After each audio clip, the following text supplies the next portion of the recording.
From New York, this is Democracy Now! We are absolutely thrilled that Reality has been released from prison and has begun the reentry process. And from this point, we press on in the fight to get her a pardon from the Biden administration. NSA whistleblower, Reality winner, is released from prison into a halfway house after serving over 4 years for leaking documents about Russian meddling in the 2016 elections. We'll speak with her attorney.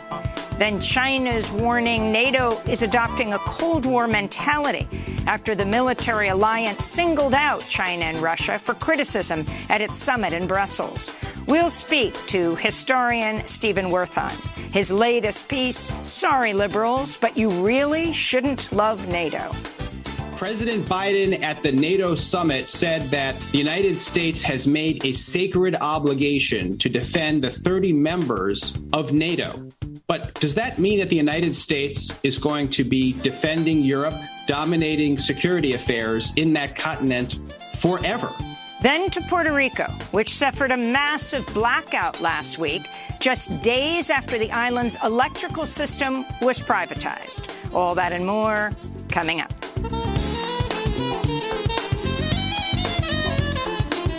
Welcome to Democracy Now!, democracynow.org, The Quarantine Report. I'm Amy Goodman. President Joe Biden has wrapped up a NATO summit in Brussels, Belgium, ahead of a highly anticipated meeting with Russian President Vladimir Putin in Geneva Wednesday. As talks wrapped up, China accused NATO of adopting a Cold War mentality after Biden successfully pushed the military alliance to declare China a security risk for the first time.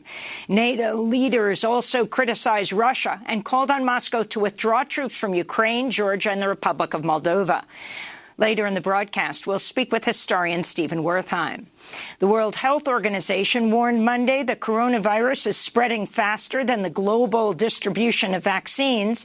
WHO Director General Tedros Adhanom Ghebreyesus was responding to a pledge by leaders of G7 to donate 1 billion vaccine doses to middle and low-income countries. That's just 613 million new doses on top of previously pledged aid. This is a big help, but we need more, and we need them faster. More than 10,000 people are dying every day. During this press conference alone, more than 420 people will die. These communities need vaccines, and they need them now, not next year. The World Health Organization says 11 billion doses are needed to fully vaccinate 70% of the world's population. COVID-19 infections are surging in at least 14 African nations, where confirmed cases rose by 26% in the first week of June. Just 0.6% of Africa's 1.3 billion people are fully vaccinated. Chile has ordered millions of residents of the capital, Santiago, back into lockdown as intensive care units near capacity. That's despite South America's most successful vaccination program, which has fully vaccinated nearly 60% of Chileans.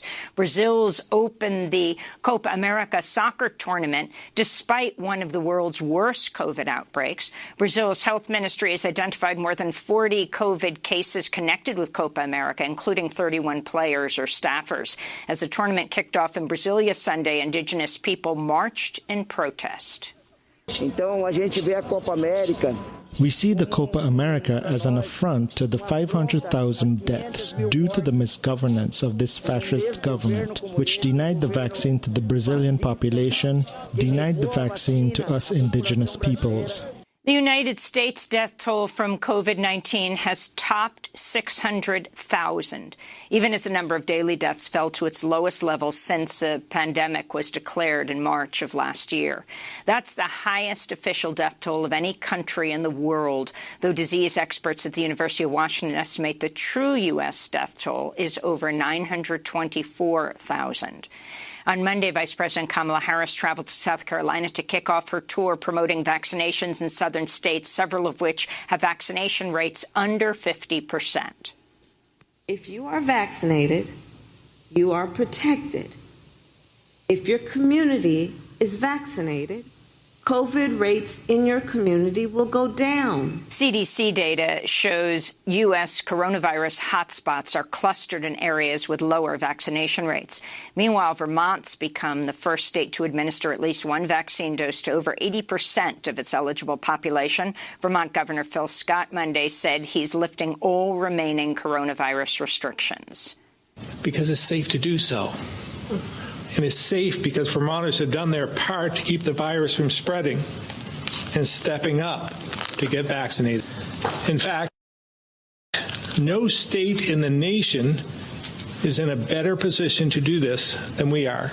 Former National Security Agency contractor Reality Winner was released from prison Monday into a halfway house where she'll serve the remaining 6 months of her sentence.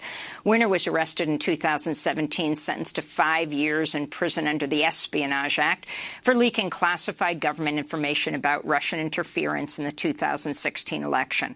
Prosecutors say Winner received the longest sentence ever given by a federal court for unauthorized disclosure of government information to the press. After headlines, we'll speak with Winner's attorney. On Capitol Hill, 3 Senate Republicans voted with Democrats Monday to confirm Judge Ketanji Brown Jackson to the U.S. Court of Appeals for the D.C. Circuit. The court's widely seen as a stepping stone to a nomination to the U.S. Supreme Court. Her confirmation came as Senate Minority Leader Mitch McConnell said Republicans would refuse to confirm any of President Biden's nominees to the Supreme Court in 2024 should a vacancy open. McConnell spoke Monday with conservative talk radio host Hugh Hewitt. I think it's highly unlikely. In fact, no, I don't think either party, if it were different from the president, would confirm a Supreme Court nominee in the middle of an election. During the same interview, Senator McConnell hinted he would also stonewall a Biden Supreme Court nominee in 2023 should Republicans take control of the Senate. A Chicago police officer who joined the January 6th riot at the U.S. Capitol has been arrested, becoming the 465th person charged in connection with the insurrection. Officer Carol Cheswick wore a Chicago Police Department sweatshirt as he texted selfies of himself breaching the offices of Senator Jeff Merkley. Meanwhile, weapons maker Boeing has resumed major campaign contributions to 3 Republican Congress members who voted to overturn the official certification of 2020's Electoral College votes. Congress member Jack Bergman, Vicky Hartzler, and Steve Scalise. Boeing briefly stopped campaign contributions in the wake of the January 6th insurrection. Georgia Republican Congressmember Marjorie Taylor Greene's apologized for equating mask mandates during the pandemic to the Holocaust when over 6 million people, most of them Jewish, were murdered by Nazi Germany. But Greene refused to retract her statement comparing Democrats to Nazis. Her comments came after she toured the Holocaust Museum in Washington, D.C. Monday. In West Virginia, the Poor People's Campaign led a moral march on Manchin in Charleston Monday, protesting Democratic Senator Joe Manchin's opposition to killing the filibuster.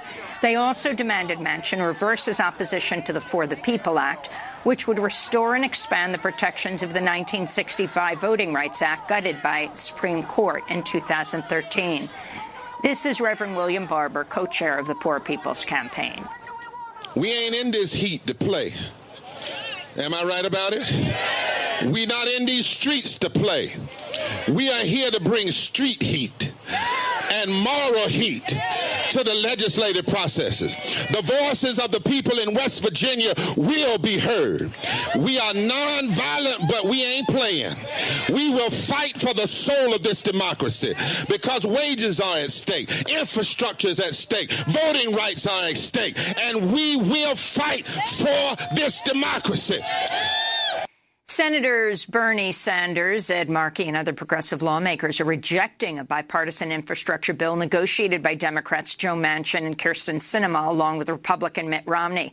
The compromise package calls for $580 billion in new spending, which climate activists say is far short of what's needed to avert a climate catastrophe. Meanwhile, dozens of youth climate activists marched across the Golden Gate Bridge Monday, capping a 266-mile march across California to demand officials take real action on the climate crisis.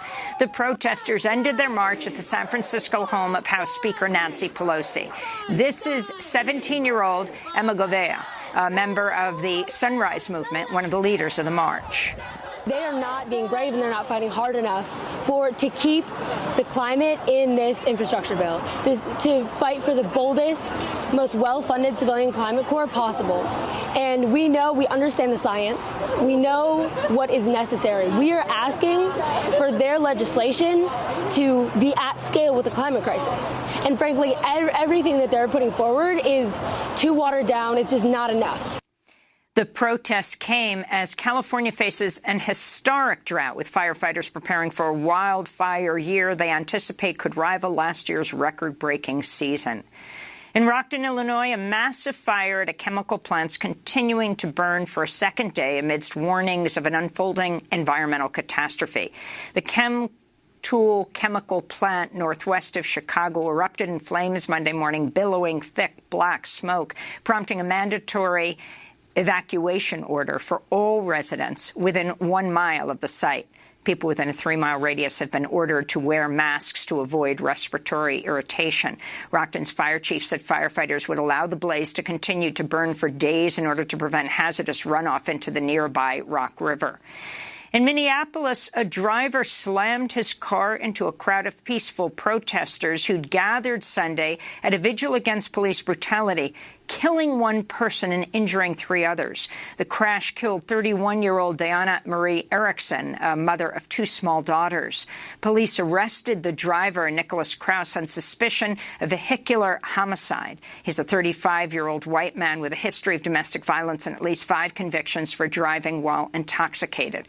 Protesters had gathered to demand justice for Winston Smith, a 32-year-old black father of 3 who was shot dead in Minneapolis June 3rd by members of a U.S. Marshals Fugitive Task Force. Minnesota officials said Smith fired a gun at officers who returned fire, striking him multiple times. Police say there's no evidence, there's no video of Smith's killing. A woman who was a passenger in the car disputed the police account, saying through her attorneys that she never saw a gun on Smith and never saw one in his vehicle. In Burma, the trial against opposed leader Aung San Suu Kyi began Monday. She faces a range of charges that the UN and others have condemned as politically motivated, including illegally possessing walkie-talkies and violating a state secrets law, totaling up to 15 years in prison. Suu Kyi has been under house arrest since she and other officials were ousted in a February 1st military coup. A local rights group says over 800 people have been killed, 4,300 arrested since the mass protests erupted in response to the coup. And the International Criminal Court seeking authorization from the Hague Tribunal to open investigation into possible crimes against humanity committed as part of Philippines President Rodrigo Duterte's brutal war on drugs. The crimes include murder, torture, and serious physical and mental harm. Since 2016, Duterte's war on drugs has claimed thousands of lives, including children. This is Normita Lopez, the mother of one of the victims. Her 23-year-old son was killed in May 2017 for allegedly resisting arrest during a sting operation. When I heard the news about the International Criminal Court, I was happy. I thought the case would no longer prosper. If we filed the case against Duterte here, nothing would happen. Since he is the president, he can manipulate everything. He can do anything to avoid getting sued and imprisoned. When I heard the news about the ICC, I became more hopeful. And those are some of the headlines. This is Democracy Now!, democracynow.org. The Quarantine Report. I'm Amy Goodman in New York, joined by Democracy Now! Co-host Juan Gonzalez in New Brunswick, New Jersey. Hi, Juan. Hi, Amy, and welcome to all of our listeners and viewers across the country and around the world. Well, the former National Security Agency contractor, Reality Winner, was released from prison Monday. She was arrested in 2017, sentenced to 5 years in prison under the Espionage Act for leaking classified government information. She worked at Fort Gordon in Georgia as a contractor with Pluribus International when federal law enforcement agents raided her house after determining she'd given reporters at The Intercept a secret document about Russian interference in the 2016 election. Prosecutors told the New York Times she got the longest sentence ever given by a federal court for unauthorized disclosure of government information to the press. Reality Winner was released from the Federal Medical Center Carswell, a prison in Fort Worth, Texas, and will serve the rest of her sentence over the next 6 months in a halfway house. Reality's family and legal team say she should receive a pardon and are calling for her sentence to be commuted. Last week, Reality winner's mother, Billie Winner Davis, addressed Biden on The Mehdi Hasan Show. This is in his hands right now. My daughter has a petition for clemency with the United States pardon attorney, and all it's going to take is for his signature to commute her sentence to bring her home to us. And I believe that she deserves this. You know, the Trump administration persecuted Reality so strongly because of the information that she released. And the continued silence from this administration is a continued persecution. For more, we go to Dallas to speak with Alice Grinter Allen, the lawyer handling Reality Winner's commutation and pardon process. Welcome to Democracy Now!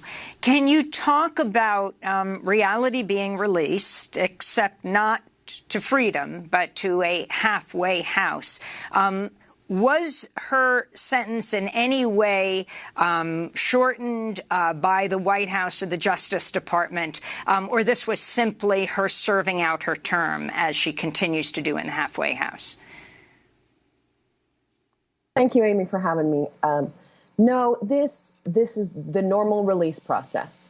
The last 6 months of a sentence are usually spent in the reentry process, which includes halfway houses. There's an infrastructure all over the country of halfway houses that help people readjust into normal life after incarceration. And have you been able to speak to Winner after she was released? And do you have a sense that there's still a possibility for a pardon for her? Well, I have spoken with her. I was fortunate to be there when she was released. She's in good health and excellent spirits. But the pardon process continues. The fight goes on regardless of whether she is in prison or not. She is a felon. She will have that on her record for life. And a pardon can still do quite a bit to improve her circumstances. But we believe that it's more important, probably, for the country. Reality released a document that gave us information that we needed to know at a time that we absolutely needed to know it. And she was in prison not because the information was a danger or put anyone in danger. She was in prison to salve the insecurities of one man who was concerned about the validity of his election win. And as we saw from the last 4 years, absolutely nothing could put those insecurities at rest. Could you talk a little bit about exactly what happened? She was arrested by FBI agents in her home in Augusta, Georgia, back in June of 2017, just a couple of days after The Intercept published an expose. Could you talk about that? Yes. Armed FBI agents came to her house and interrogated her in her own home, largely in order to avoid the idea that it was a custodial interrogation. They did not provide her with her Miranda rights or an attorney. And they eventually she admitted that she was the one who had leaked the document, and she never saw the light of day again. She was incarcerated, denied pretrial release, and basically forced into a plea agreement for the longest sentence ever given for a release of classified information to the media. Let me ask you about a Justice Department official who's leaving. This, according to AP, the Justice Department's tightening its rules around obtaining records from members of Congress. Attorney General Merrick Garland said, amidst revelations, the department under Trump had secretly seized records from Democrats and members of the media. Garland's statement came as a Justice Department official said the top national security official, John, I think it's Demers, planned planned to leave by the end of next week. He was sworn in a few weeks after the subpoena of the Democrats' records, one of the few Trump appointees who's remained in the Biden administration. What's his involvement with Reality's case? Well, his involvement is pretty crucial in Reality's case, but it's certainly not him. It's fairly clear that the national security arm of the DOJ was very willing to be political. National security at DOJ was running her entire prosecution. Everything was coming from Washington, and it was very clear from the beginning that this was going to be basically something that could be made an example of, that Reality could be made an example of and shown around to ice any kind of release of confidential information, especially information that embarrassed the president. And in terms of this issue of embarrassing the president, wasn't the Intercept article that supposedly Reality provided documents for, where there was an NSA report from May of 2017 that showed that the agency was convinced that the Russian General Staff Main Intelligence Directorate, or the GRU, was responsible for interfering in the 2016 presidential election? Exactly. We're not really sure when this information became top secret, because substantially the conclusions of the intelligence had been made public under the Obama administration. So it's not even clear when this information was made to be top secret that Reality released. Any other message for the Biden administration, Allison? This is a wrong that can be set right. And for the health of the country, I think it needs to be.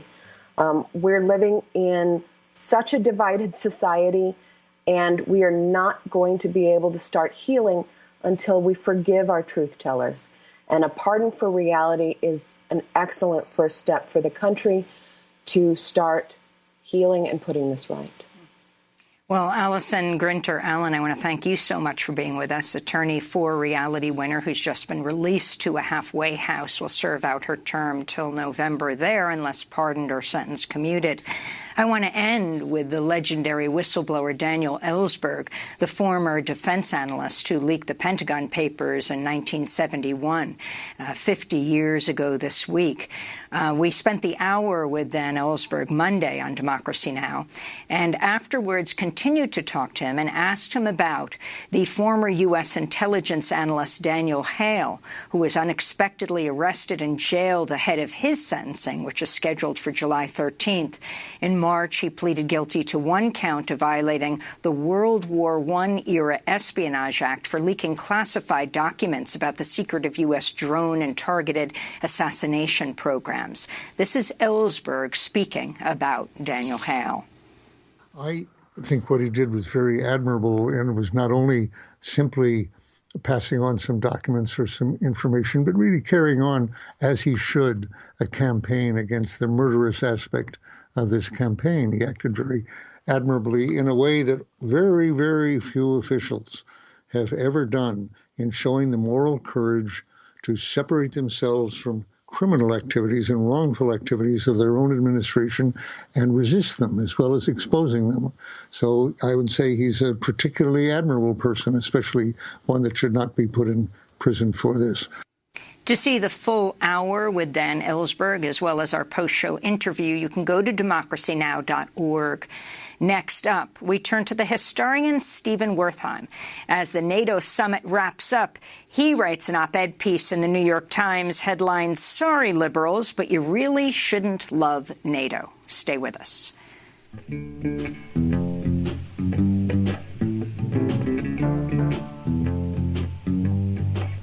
Who knows what tomorrow will bring? Maybe sunshine and maybe rain. But as for me, I'll wait the sea, and maybe it'll bring my love to me. Who knows? Who knows? Who knows any better than I? That is she who's keeping me alive, keeping the little girl as my goal. It makes my life worth living, you know. Another day, just another day. I wanna live to share the love that only she can give. And if she don't come on home, I pray the Lord will help me carry on. Who Knows by Marion Black. This is Democracy Now! I'm Amy Goodman with Juan Gonzalez. China's warning NATO is adopting a Cold War mentality after the military alliance singled out China and Russia for criticism during the NATO summit in Brussels that just wrapped. President Biden successfully pushed NATO, the North Atlantic Treaty Organization, to declare China to be a security risk for the first time. In its final communique, NATO leaders said, quote, China's stated ambitions and assertive behavior present systemic challenges to the rules-based international order, unquote. NATO leaders also criticized Russia and called on Moscow to withdraw troops from Ukraine, Georgia, and the Republic of Moldova. This is President Biden speaking in Brussels Monday.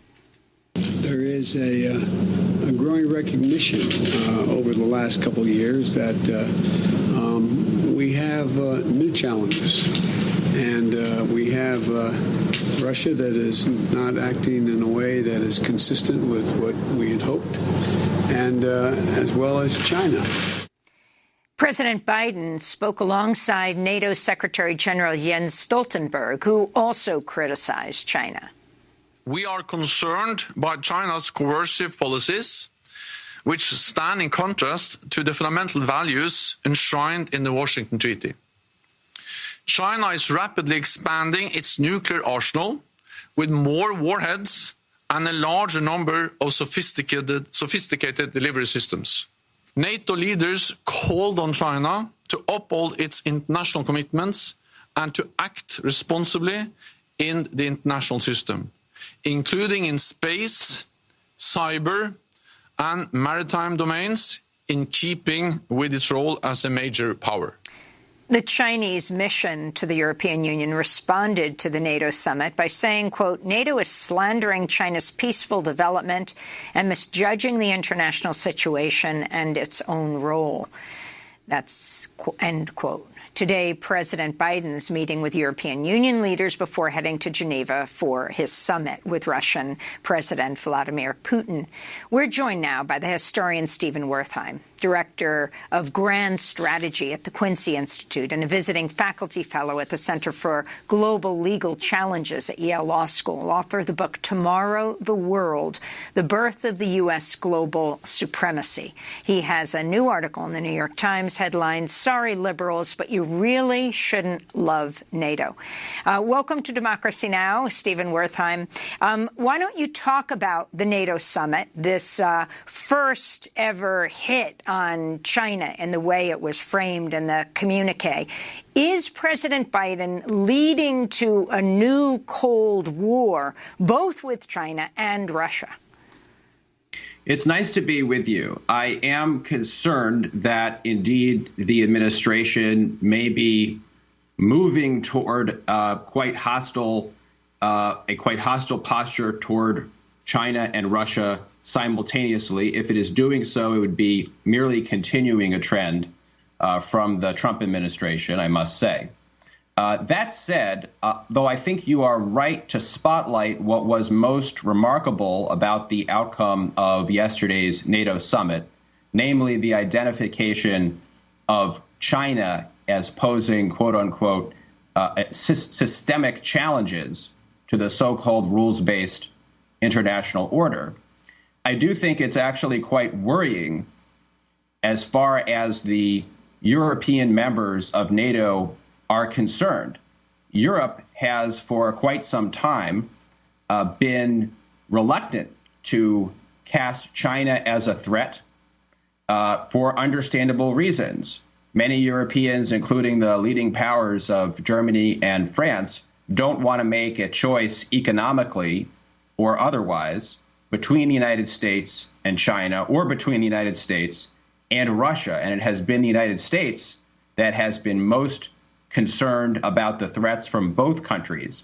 And so I think the NATO communique reflects NATO's desire to at least look like the European members are as concerned about China as the United States. But to the extent that the United States will indeed focus on competition with China in the longer term, that heralds a turn toward Asia and therefore away from Europe.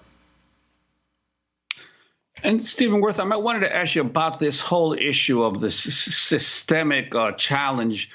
The last time I looked, the United States had 800 military bases and installations in about 70 countries around the world. And apparently China only has 4 military bases anywhere in the world. They've got one in Argentina. They've got a small one in Djibouti, which is part of the whole international campaign against piracy. They've got one in Myanmar, and they've got one in Tajikistan. This doesn't sound like much of a threat to NATO or to the United States. And yet, and we're not even mentioning that Turkey has expanded all kinds of military bases as a member nation of NATO all around the world in recent years. So why is this obsession with presidents of the U.S., whether it's Biden or Trump, in continuing to paint China as some kind of a threat, not an economic competitor, which it is, and a growing economic competitor, but as a threat? Well, it is worrying for the reason you say. The language of systemic competition and challenge to the rules-based international order seems to lump all of the issues that China's rise throws up. It lumps them together into one thing that seems to require a response in every domain. But China's record militarily is vastly different from that of even the United States over the last few decades. I'm sorry to say, it's not China that has scattered its troops all around the world on bases, as you say, or pursued missions to overturn regimes. China's behavior is very worrying in a lot of respect. And I do actually think that the United States and Europe have a lot to cooperate on in terms of setting standards for technologies, for digital, to set rules economically that might constrain Chinese action, to cooperate on climate change. There's plenty of things for the United States and Europe to do together. That's valuable. And that will, to some degree, constrain Chinese action. And that's a good thing. But NATO is a military alliance. We have to remember that. And so for NATO to be casting China in this way suggests that it does view China as something of a threat, although the NATO communique was careful to use the word threat toward Russia, but to use the less intense word challenge when it came to China. And I'm wondering if you could comment on the G7, the new initiative they're calling Build Back Better for the World, or B3W, as a possible alternative to China's Belt and Road Initiative, because I don't think many people in the United States appreciate the impact that China's Belt and Road Initiative has had in the developing world, and also in the period of the pandemic, its efforts to export vaccines. I think it's now China has already exported 700 million doses to the rest of the world, which is about what the G7 is promising to do in the future, and it's already. My understanding is providing 20 million vaccinations per day to its own people. Whereas here in the United States, we're at 2 million vaccinations per day. They're doing 20 million per day. How does this, both the Belt and Road Initiative and its vaccine diplomacy, having an impact on it, how the rest of the world sees China? We saw the G7 on Friday act as though it needs to really meet China's activity in both of these domains, vaccines and development aid. And that could be a good thing if it ends up generating productive forms of competition, if it means that the G7 become more generous with their provision of vaccine doses, if it means that development aid becomes more plentiful, which it has not been from the West. This Build Back Better for the World thing is mostly a slogan or a hashtag at this point. It's got an abbreviation, the 3 Bs or whatever it is, before it really has substance. So we'll have to see what actually comes of it. The worrying aspect, though, would be that rather than create a kind of race to the top, we have a race to the bottom. And for the developing world, there are increasing strings attached, whether they make a choice between China's aid or U.S.-led Western aid. So we need only to think back to the Cold War to think about what may be in store going forward. If indeed this kind of intense security competition, something like a Cold War, does set in between the West and China. On the one hand, in the Cold War, some members of the global South were able to use their leverage, to use the interest of both sides to try to play them off each other and obtain more benefits. That could be good in certain circumstances, but then sometimes they found out that the superpowers were not pleased if they would take aid from one side, and such aid was cast as a threat to the other side and could lead to even the overthrow of governments.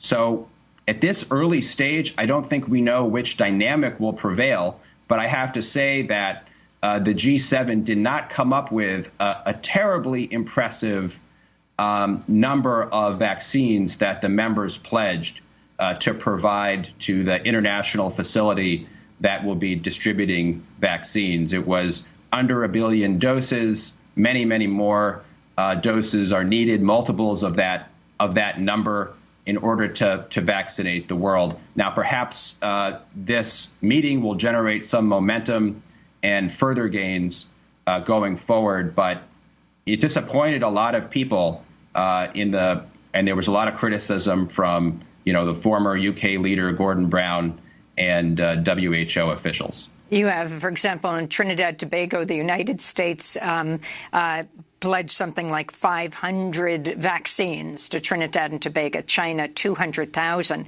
But I wanted to ask you, in your piece in the New York Times, you write, the danger of permanent subordination to America has started to register in European capitals, long solicitous of American commitment. President Macron of France has accused NATO of experiencing brain death and proposed creating an independent European army, independent of the United States. Can you talk about this? Well, there's a lot of backslapping and, we're back together again in this 72-year-old military alliance that Trump said he wanted to get rid of. You also have a lot of tension here between European leaders and the United States, especially in the push against the pushback against China and Russia. Yeah, I think this is the main story, actually, of the NATO summit. The narrative that NATO wants to tell is about all these actions that will be taken against China and Russia. But very little under the surface was this notion that America's commitment to NATO has come under question. And on both sides of the Atlantic, there's a reckoning with whether the interests of the United States and the interests of Europe and its leading powers really do align so closely as to bind them into this military alliance. And so President Biden was intent on having a clear statement that America is back and he repeated that America has a sacred obligation, sacred commitment, his words, to the collective defense provision of NATO. But this comes after, not only the Trump presidency, but stirrings within European capitals to realize that, as German Chancellor Angela Merkel put it, Europe must truly take its destiny into its own hands. And now strategic autonomy has become the watchword in Brussels, where the idea is that in some fashion it would be the EU, independent of the United States, outside of NATO, that would become more of a force in security and military affairs. I think that's quite a sensible idea at this point in history. And I think even Biden understands that his words about a sacred commitment matter much less than what America actually does, not just under his administration, but long after. And in addition to that, I think we've come to a kind of inflection point in the history of NATO after the collapse of the Soviet Union. It's now very hard to see how NATO could possibly expand any further. And yesterday, the Ukrainian President Zelensky tried to send out a tweet that he had gotten these assurances that Ukraine would indeed become a member of NATO, which it's been on a path to becoming, a very slow path, we should say, since 2008. And Biden was not very thrilled with that, it seemed, from the subsequent press conference in which he said, well, Ukraine has to meet its obligations to become a member. We'll see. The jury's not out, essentially. And I think we have come to a point where it's just very implausible, frankly, that Ukraine and Georgia would become NATO members and really pose a risk of direct conflict with Russia.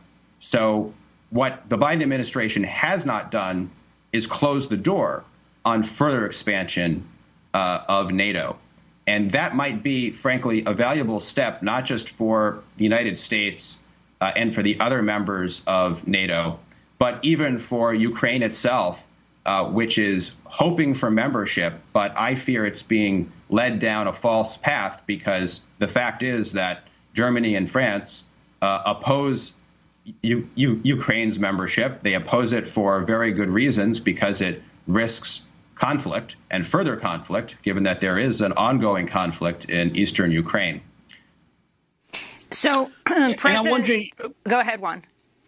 Yeah, I'm wondering, back in October, you wrote a piece headlined, America has no reason to be so powerful.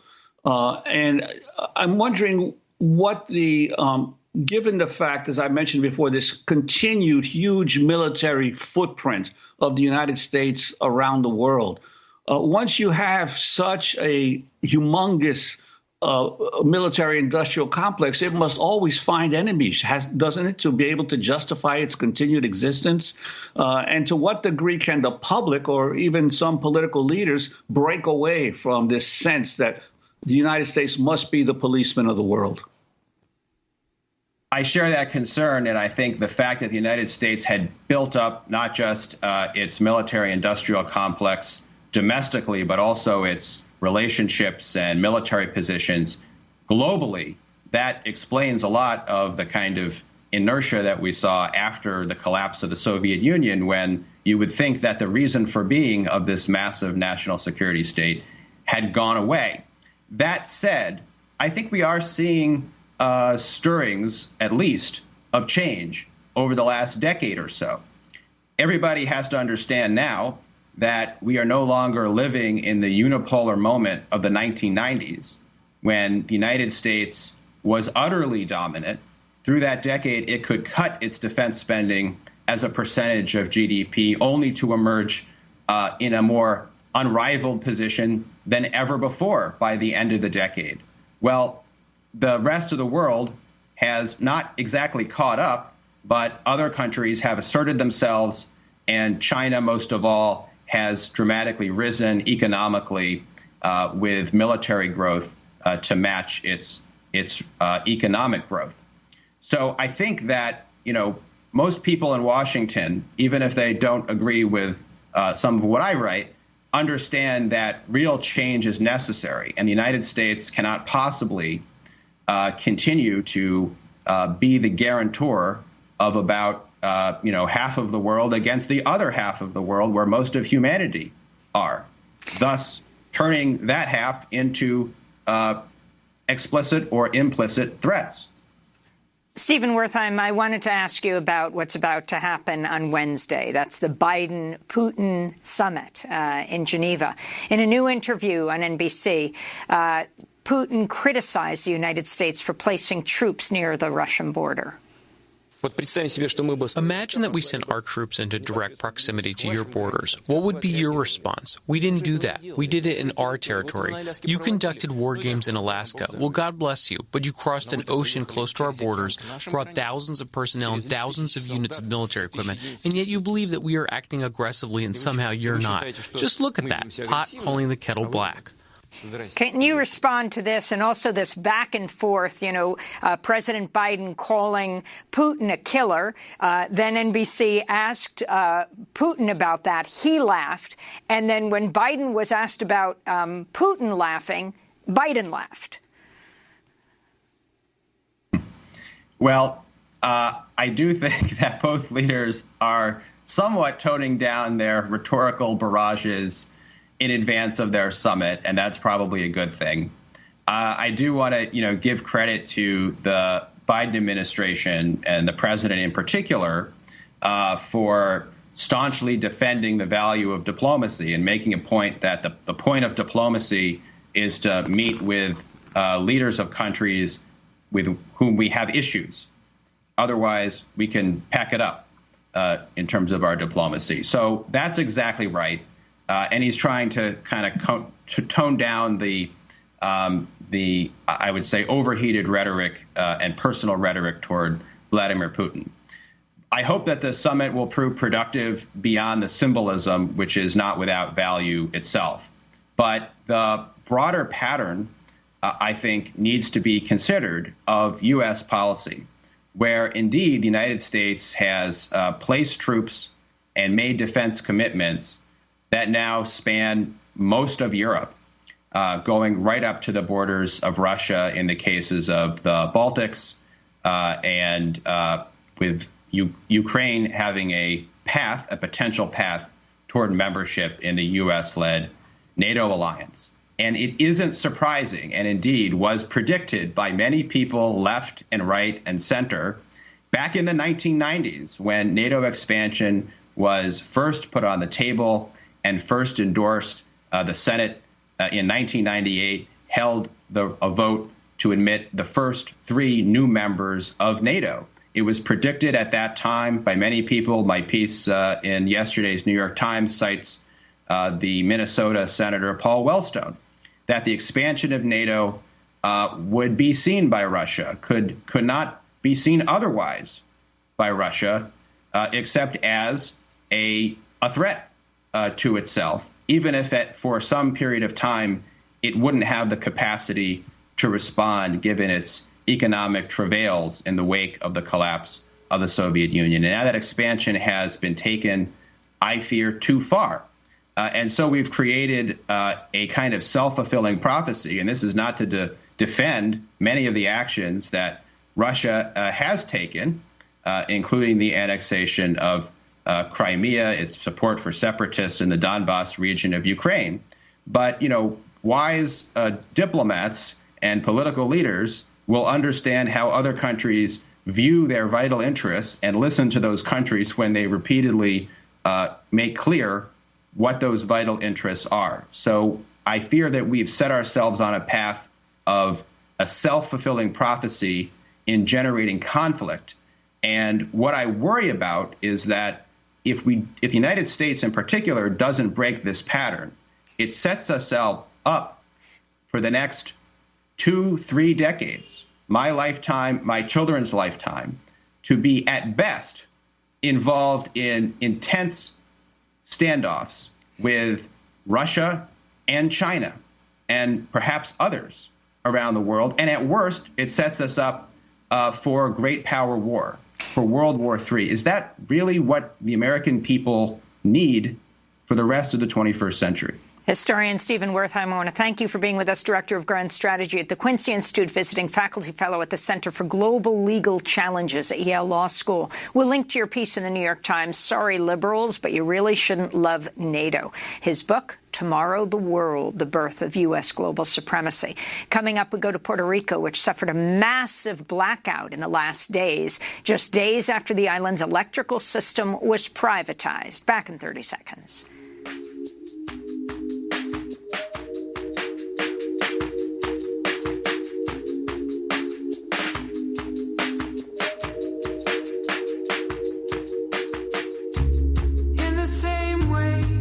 Have changed it.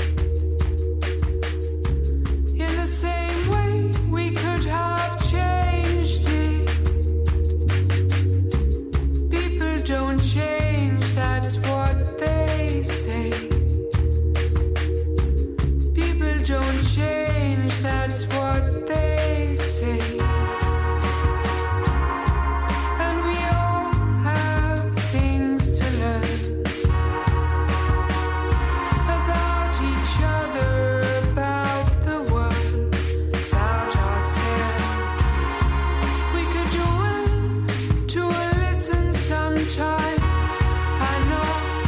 Change by Anika. This is Democracy Now! I'm Amy Goodman with Juan Gonzalez. We end today's show in Puerto Rico, where nearly 1 million people lost power last Thursday after a fire at an electrical substation in the capital, San Juan. The massive blackout came just days after the private U.S. and Canadian company Luma Energy formally took over management of the island's electric grid from PREPA, that's the Puerto Rico Electric Power Authority, which was devastated by Hurricane Maria. Luma said it also faced a cyber attack shortly before a fire. Many people are still without power, facing ongoing blackouts. The Union for Puerto Rico Electric Power Authority, for PREPA, fought to block the privatization. Puerto Rico's Fiscal Control Board, the mechanism put in place by Congress to manage its public debt, has pushed an austerity agenda that includes privatization of public assets like the electrical grid. This is Jocelyn Velasquez with the group in English, Promises Are Over. It's the Financial Control Board that's promoting and imposing the Luma contract above the will of the people, above the will of the thousands of people who right now do not have power in their homes.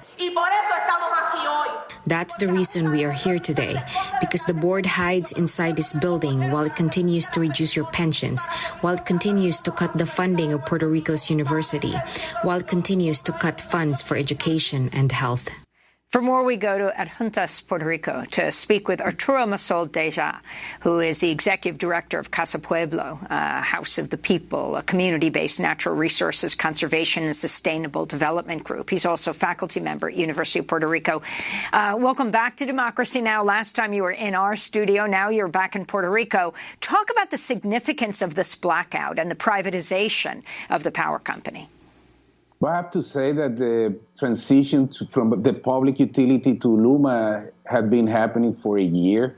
Right after they took over 2 weeks ago, Puerto Rico started to confront different problems at different locations in multiple municipalities. And it seems like Luma have been incapable to fulfill their responsibilities. From 2,000 linemen, people that the public utility used to have, it was down to 700 because of the austerity measurements before Hurricane Maria, and now it's down to 300 in the private company. So it's impossible to keep the system running with that level of workforce. It's incredible. Instead of moving forward, we're going backwards, and people are getting in a hurricane mode. People are getting ready, taking measurements like a hurricane or an earthquake just went through Puerto Rico. Incredible. And Arturo Masol, I wanted to ask you, back in 2015, when this crisis, when the debt crisis in Puerto Rico finally erupted into public view, I said back then in a presentation that the crown jewels of Puerto Rico, as far as American capitalism was concerned, was PREPA, because at the time it was the largest publicly owned utility under any territory under the U.S. flag, and that there was going to be a privatization effort. I'm wondering if you can talk about how this developed and how now you're in a situation where not only are they trying to privatize or have successfully begun to privatize the electric system, but that they're preventing grassroots movements to develop solar energy. This is a classic example of disaster capitalism. All the austerity measurement, this investment on the public utility caused all the problems that we confronted after Hurricane Maria, and that was used as an excuse to privatize, yes. And what that is setting is to perpetuate the model of colonialism over Puerto Rico by building a private monopoly instead of democratizing energy generation by having people investing in energy security. People, instead of being just consumers, become producers, and to participate in power generation in Puerto Rico. This is basically going the opposite direction. What they're doing is perpetuating the same centralized energy generation setup based on fossil fuels. It's not climate adaptation. It's not good for economic activation. It's good for them for creating wealth based on Puerto Rico's exploitation.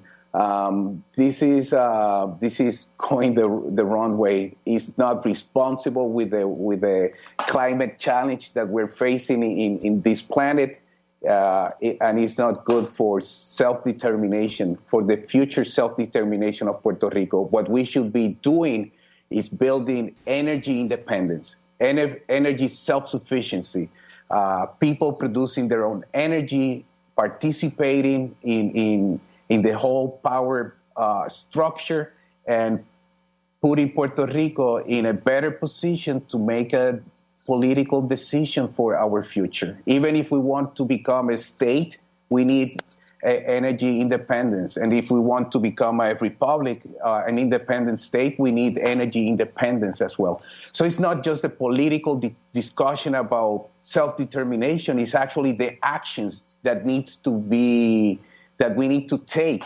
And the U.S. is not doing their part to do investments for the local well-being, is basically doing federal money transfer to Puerto Rico that are going directly to U.S. companies instead of Puerto Ricans. Yeah, and we only have about a minute and a half left, but I wanted to ask you, the labor unions in Puerto Rico had planned a general strike in response to the privatization of the power system. Talk about the role of the unions, especially since the Electrical Workers Union had long had a history of being one of the most militant unions, but now most of its members have been laid off.